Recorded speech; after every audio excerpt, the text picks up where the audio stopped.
ඉතින් කොහමද? අදත් අපි අලුත් වීඩියෝ ක්ලිප් එකක් ගෙනාවා. අපි අද යනවා පොඩි ජර්නි එකක් ගඟේ මෙහා බැංක් එකේ ඉඳගෙන එහා බැංක් එකට. ඔයගොල්ලෝ මේක දන්නවත් ඇති. මේකට කියන්නේ Woolwich Ferry Service කියලා. දැන් අපි ඉන්නේ North Terminal එකේ.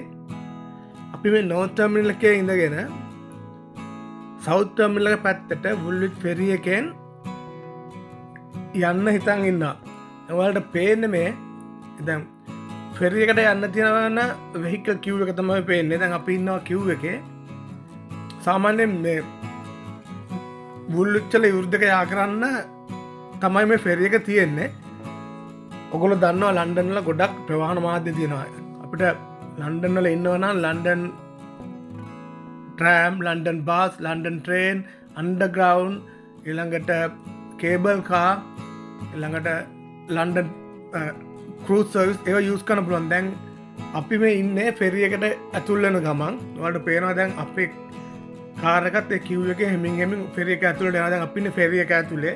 සාමාන්‍යයෙන් මේ ferry එකකට vehicle 30ක් 35ක් විතර load කරන්න පුළුවන්.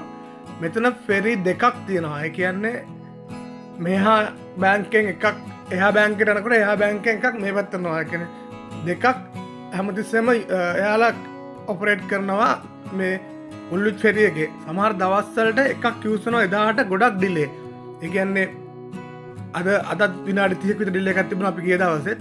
සාමාන්‍යයෙන් ගොඩක් දුරට Woolwich ferry එක විනාඩි 20ක් 30ක් හැමතිස්සෙම ඩිලේ වෙනවා. මොකද මේක හදලා තියෙන්නේ totally free service එක. මේකට ගෙවන්න ඕනේ නැහැ. ඔයාලට පේන්න අර අනිත් ferry එක අපිට parallel එහා ඉවුරෙන් මෙහා ඉවුරට එන විදිය. දැන් අපි එහා ඉවුරට යන ගමන් තමයි ඉන්නේ. මේක සාමාන්‍යයෙන් ගඟ රේල් එක ක්‍රොස් කරන්න විනාඩි 5ක විතර ජර්නි එකක්. ඒක ලොකු ජර්නි එකක් නෙවෙයි. කියන්නේ ලස්සන අත්දැකීමක්. මේ අපි යන දවසේ හොඳට ඉර බෑලා ගිහිල්ලා ලස්සන කාලයකක් තිබුණා අහසෙත්. හවස් වරුවේ දැන් අර පේන්නේ අනිත් ferry එක අපි හිටපු ඉවුරට එන එක. දැන් අපි යනවා South Bank එකට. ඒ වගේම තව එකක් කියන්න ඕනේ. මේක පාලනය වෙන්නේ TfL එක. කියන්නේ Transport of London. ඒගොල්ලෝ තමයි මේක ඔපරේට් කරන්නේ තනිකරම අනිත් දේවල් වගේම. දැන් ඔයාලට පේනවා දැන් අපි හාය උරට කිට්ටු කරලා තියෙන්නේ. මේ පේන්නේ අපි ferry එකෙන් South Terminal එකෙන් එළියට යන ටික. මේකත් අර විදිහටම තමයි. එතෙන්දී මේගොල්ලෝ හරි ලස්සනට ඕගනයිස් කරලා තියෙනවා. කියන්නේ වාහනයක් පස්සේ වාහනයක් හිමින් එළියට යන්න ඒක ලස්සන හදලා තියෙනවා. දැන් ඔයාලට පේනවා මගේ රයිට් සයිඩ් එකෙන් හොඳටම ගෝල්ඩ් වෙච්ච සන් එක. ඒකම ඔයාලට පේනවා ආයි අපි ආපු ferry එකට අනිත් බැංකයට යන්න තියෙන vehicle queue එක. දැන් මේ පේන්නේ vehicle queue එක තමයි. දැන් අපි මෙතනින් unload වෙනකොට එයාලා load වෙනවා එහා ඉවුරට යන්න.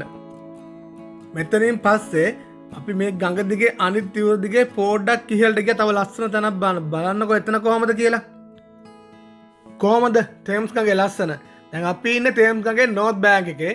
ඔයාලට පේන්නේ මේ North Bank එකේ අපි ඉන්න ටික. ඈතින් පේනවා London Hidden Gem එකක්. මේ Hidden Gem එකට යන පාර තමයි ඔයාලට මේ පේන්නේ. මෙතන luxury apartment ටිකක්.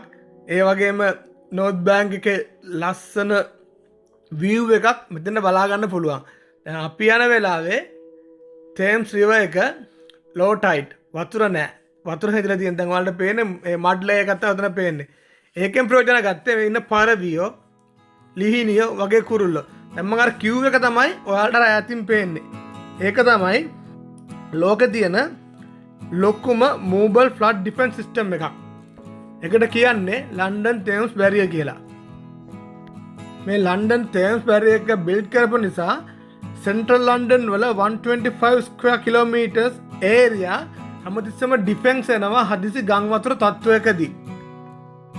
මේ මීටර් 520ක් ගඟ හරහා තියෙන වානේ ගේට්ටු 10 නිසා 1.5 මිලියන් මිනිස්සුන්ගේ ජීවිත හැමතිස්සෙම ගම් වතුරකින් මේකෙන් ආරක්ෂා වෙලා තියෙනවා.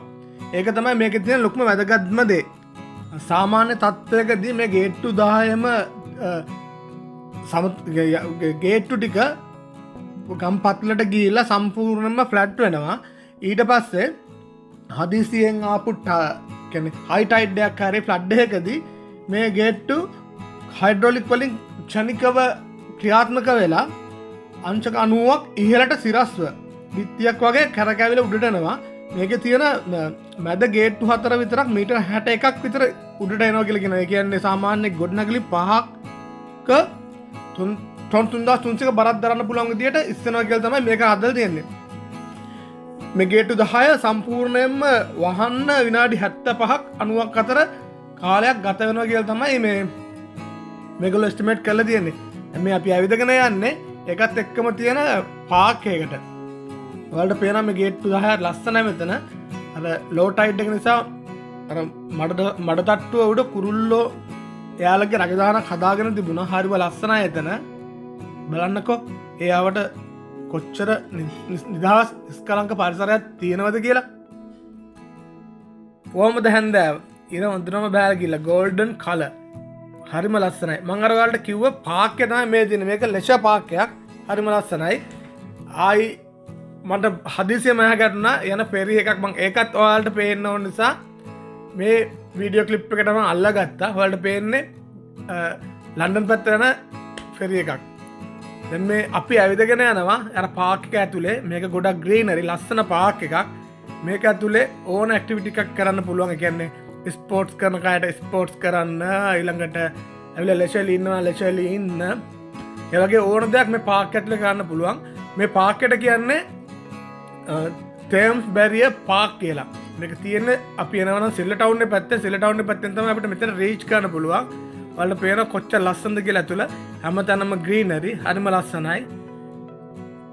අර පේන්නේ DLR එක.